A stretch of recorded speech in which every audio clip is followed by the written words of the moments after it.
ಎಲ್ಲ JTO revised finalist ಅಭ್ಯರ್ಥಿಗಳಿಗೆ ತಮ್ಮ ಎಲ್ಲ ದಾಖಲೆಗಳನ್ನು ಹಾಗೂ ಮಾಹಿತಿಯನ್ನು thinkit.in ಪೋರ್ಟಲ್ಗೆ ಫೀಡ್ ಮಾಡಲು ತಿಳಿಸಲಾಗಿತ್ತು. ಯಾರು ಇನ್ನೂ ನಿಮ್ಮ ಮಾಹಿತಿ ದಾಖಲೆಯನ್ನು ಫೀಡ್ ಮಾಡಿಲ್ಲ, ಆದಷ್ಟು ಬೇಗ thinkit.in ಪೋರ್ಟಲ್ನಲ್ಲಿ ಫೀಡ್ ಮಾಡಿ. ಈಗ ಮುಂದಿನ ಹಂತದಲ್ಲಿ ನಿಮ್ಮ 10th ಡೀಟೇಲ್ಸನ್ನು ಫೀಡ್ ಮಾಡಲು ತಿಳಿಸಲಾಗುವುದು. ಇಲ್ಲಿ ನೀವು ಪೋರ್ಟಲ್ಗೆ ಎಂಟರ್ ಆದಾಗ ನಿಮ್ಮ ಕಾಂಟ್ಯಾಕ್ಟ್ ಡೀಟೇಲ್ಸ್ ಸರಿ ಇದೆಯಾ ಅಂತ ಒಮ್ಮೆ ವೆರಿಫೈ ಮಾಡಿ. ನಂತರ ಅಪ್ಲೋಡ್ ಫೈಲ್ಸ್ ಟ್ಯಾಬನ್ನು ಕ್ಲಿಕ್ ಮಾಡಿ. ಇಲ್ಲಿ ನಿಮ್ಮ SSLC ಮಾರ್ಕ್ಸ್ ಕಾರ್ಡನ್ನು ಚೂಸ್ ಮಾಡಿ ಅಪ್ಲೋಡ್ ಮಾಡಿ. ನೀವು ಇಲ್ಲಿ ಚೂಸ್ ಮಾಡಬೇಕಾದ್ರೆ ನಿಮ್ಮ ಡಾಕ್ಯುಮೆಂಟ್ ಸೆಕ್ಷನ್ಗೆ ಹೋಗಿ ನಿಮ್ಮ SSLC marks card PDF ಫಾರ್ಮ್ಯಾಟಲ್ಲಿ 600 KB ಇಂದ 1000 KB ವರೆಗೆ ಇದೆಯಾ ಅಂತ ಒಮ್ಮೆ ವೆರಿಫೈ ಮಾಡ್ಕೊಳ್ಳಿ. ನಂತರ ಫೈಲ್ನ ಚೂಸ್ ಮಾಡಿ ಅಪ್ಲೋಡ್ ಮಾಡಿ. ನೀವು ಅಪ್ಲೋಡ್ ಮಾಡಿದ ನಂತರ ಗ್ರೀನ್ ಬಟನ್ ಡೌನ್ಲೋಡ್ ಎನೇಬಲ್ ಆಗುತ್ತೆ. ಅದನ್ನು ಒಮ್ಮೆ ಕ್ಲಿಕ್ ಮಾಡಿ ನೀವು ಸರಿಯಾದ ಫೈಲ್ ಅಪ್ಲೋಡ್ ಮಾಡಿದ್ದೀರಾ ಅಂತ ಕ್ರಾಸ್ ಚೆಕ್ ಮಾಡಿ. ಇಲ್ಲಿ ನೀವು 10th ಮಾರ್ಕ್ಸ್ ಕಾರ್ಡ್ ಸ್ಕ್ಯಾನ್ ಮಾಡಿ ಅಪ್ಲೋಡ್ ಮಾಡಬೇಕಾದ್ರೆ ಒರಿಜಿನಲ್ ಸ್ಕ್ಯಾನ್ ಕಾಪಿನೇ ಅಪ್ಲೋಡ್ ಮಾಡಿ, ಜೆರಾಕ್ಸ್ ಕಾಪಿಯನ್ನು ಅಲ್ಲ.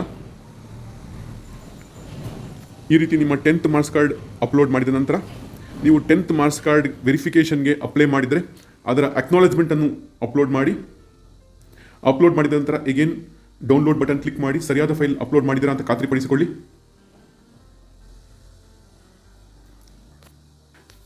ನಂತರ ನೀವು SSLC marks card verification report receive ಮಾಡ್ಕೊಂಡಿದ್ರೆ ಅದನ್ನು ಕೂಡ ಚೂಸ್ ಮಾಡಿ ಅಪ್ಲೋಡ್ ಮಾಡಿ. ಅಪ್ಲೋಡ್ ಮಾಡಿದ ನಂತರ ಡೌನ್ಲೋಡ್ ಮಾಡಿ ಸರಿಯಾದ ಫೈಲ್ ಅಪ್ಲೋಡ್ ಮಾಡಿದ್ದೀರಾ ಅಂತ ಖಾತ್ರಿಪಡಿಸಿಕೊಳ್ಳೋದು ಮರಿಬೇಡಿ.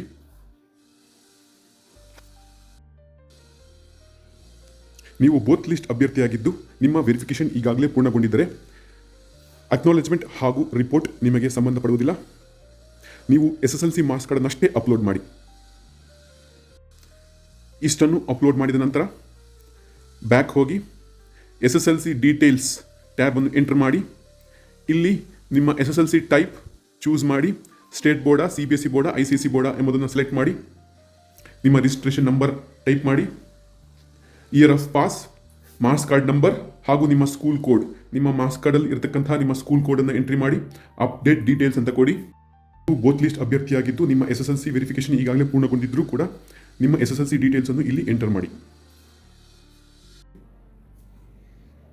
ಇದಿಂತಿಷ್ಟು ನಿಮ್ಮ 10th ಮಾರ್ಕ್ಸ್ ಕಾರ್ಡ್ ಸಂಬಂಧಪಟ್ಟಂಥ ದಾಖಲೆಗಳು ಮತ್ತು ಮಾಹಿತಿ. ಆದಷ್ಟು ಬೇಗ ಇಷ್ಟನ್ನು ಫೀಡ್ ಮಾಡಿ ನಂತರ ಲಾಗೌಟ್ ಆಗಿ. thinkit.in ಪೋರ್ಟಲ್ನಲ್ಲಿ ನಿಮ್ಮ ಮಾಹಿತಿಯನ್ನು ಹಾಗೂ ನಿಮ್ಮ ದಾಖಲೆಯನ್ನು ಫೀಡ್ ಮಾಡಲು 28 ಏಪ್ರಿಲ್ ಸಂಜೆ 5 ಗಂಟೆವರೆಗೆ ಕಾಲಾವಕಾಶ ಇದೆ. ಆದಷ್ಟು ಬೇಗ ನಿಮ್ಮ ಎಲ್ಲ ಮಾಹಿತಿಯನ್ನು ದಾಖಲೆಯನ್ನು ಪೋರ್ಟಲ್ನಲ್ಲಿ ಫೀಡ್ ಮಾಡಿ. Thank you.